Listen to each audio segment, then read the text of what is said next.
Hi guys and welcome back to the channel. Today I've got two replays in the French Tier 6 Premium Medium Tank, the M4A1 FL10.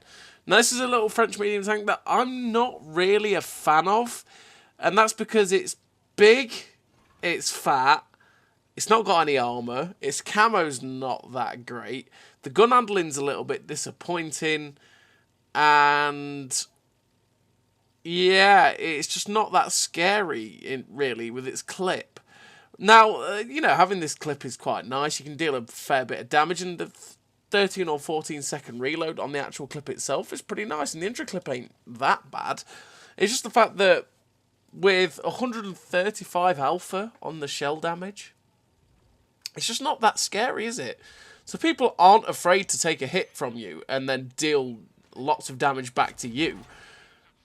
They're just not bothered, and they will quite happily do it. And you have no fear factor, unfortunately, to scare them off.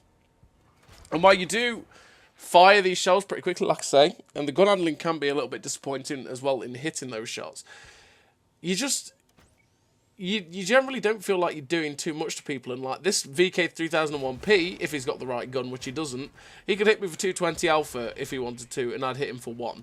Although we do manage to get the shells in to clip him out. And yeah, I don't know, it's just this auto-load, it isn't that threatening really, and it's just a fairly mediocre tank. I mean, also the 148 pen on the standard and 186 on the premium is okay.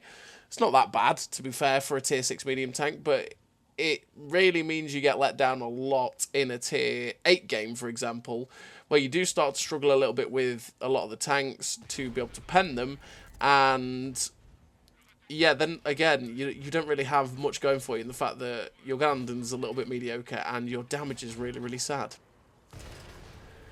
So in terms of a crew on the M4A1 FL10, I run Born Leader, Rapid Reload, Sixth Sense, Situational Awareness, Camouflage Expertise, Muffled Shot, Steady Aim, Snapshot, Run and Gun.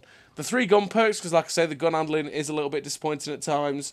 And then Camouflage, Expertise and Muffled Shot, just to make the camo a little bit better, as much as I can make it better, because like I say, the camo is really bad on this tank, but if you put those 2 camo perks on it and put the camo net on it, as well as vert stabs and optics, you can make the camo just acceptable, I should say, rather than get spotted every single time. And in terms of the other pieces of equipment, actually, I don't run vert stabs because this tank can't run vert stabs. I run vents and I run optics. Vents to make the whole all-round gun handling, well, the whole all-round tank perform slightly better, and that in turn means the gun handling as well with the vents. And optics to make my view range as good as humanly possible, because it only has 360 meters view range, which is pretty poor. So you want to be able to spot for yourself, and having the best view range you can be really helpful. So far in this game, we've managed 631 damage for 631 assistance damage, sorry, and 2,251 damage. We're nearly reloaded. We're just hoping to get a shot in to finish off this P43, but unfortunately he gets shut down by the T3485M. They've got 1 tank left over here, and so it's like, okay, I'm going to go after it. Now, obviously, the other thing that is, I don't know, the other thing that annoys me a little bit about this tank is obviously how tall it is, because it is a tall tank, because it is an AMX-13 turret on an M4A1 hull. And the M4A1 hull is, pretty large, and then you have the turret on top, and you've only got like 6 degrees of gun depression. It makes it just really damn awkward to use.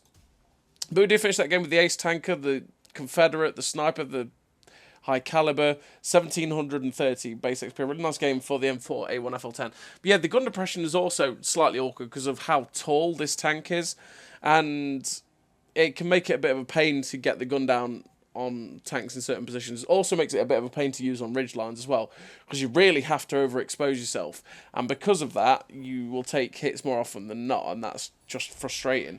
And if you're coming over a ridge line, you have to overexpose yourself. You'll get spotted quite easily because you don't have any camo.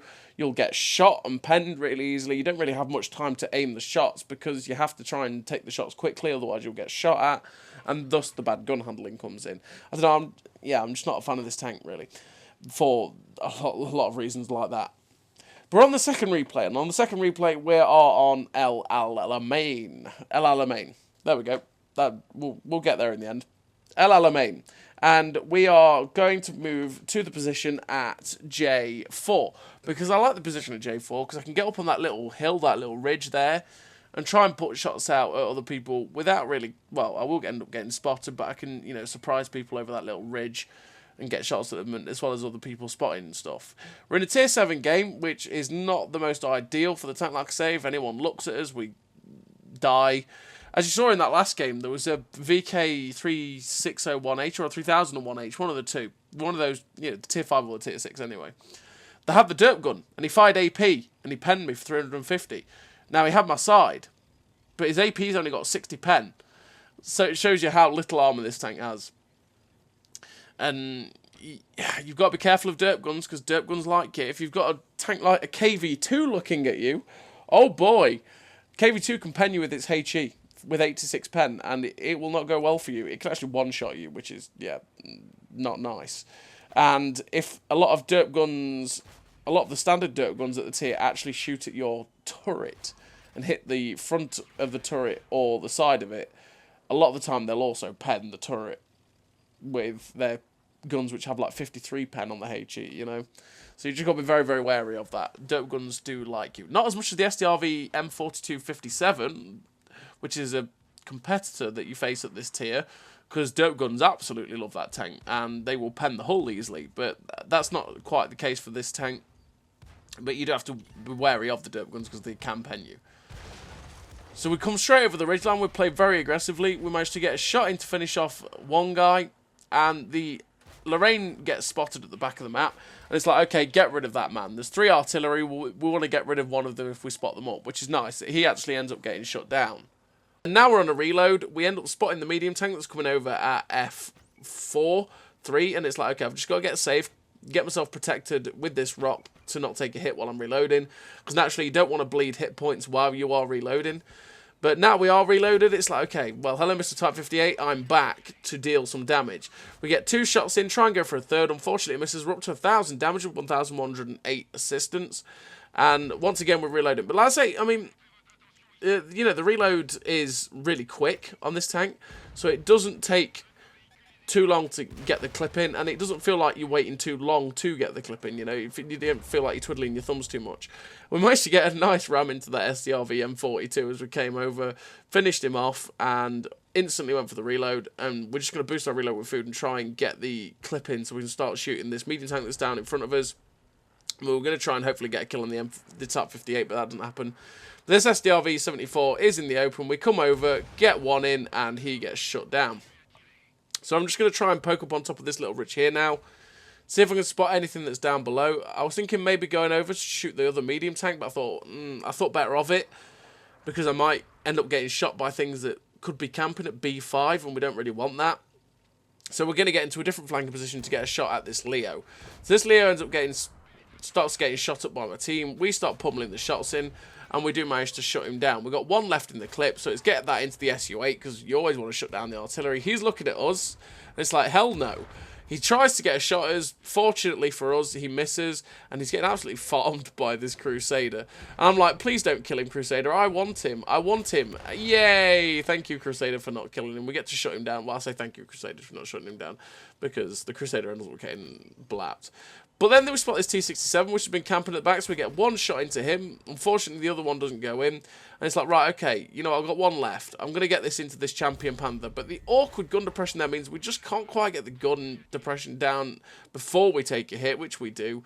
And I'm just looking at it going, Champion Panther, can I pan that with my standard rounds? I can, but it's going to bounce possibly. And then it's like, oh, God, that's an IS-2. That's not useful. Thankfully, he bounces. I'm looking at him going, has he got the 100mm? Actually, no. The IS-2 had a bit of a change. When it got buffs and they took a gun away from the IS-2, it actually changed its gun muzzle. So instead of having a muzzle brake like the standard Russian IS has, it actually is just a flat round barrel. So you got to be wary of that. That used to be a way to think, oh, it's only got 250 alpha. But no, that actually probably had 390 as well. So you just got to be careful of that. So far we're up to 4 kills with 2.6k damage and 1,500 assistance. And there's only 3 tanks left. A shell whizzed over our head from along the sea line, so I'm thinking, you know, okay, I'm going to go over here and get rid of this T-67, because we knew the T-67 was still over here. We saw shells flying from on top of the ridge. We get one into him, and he pulls back. I'm thinking, is this guy actually going to come after me? And yeah, well, he tried to, and we said no.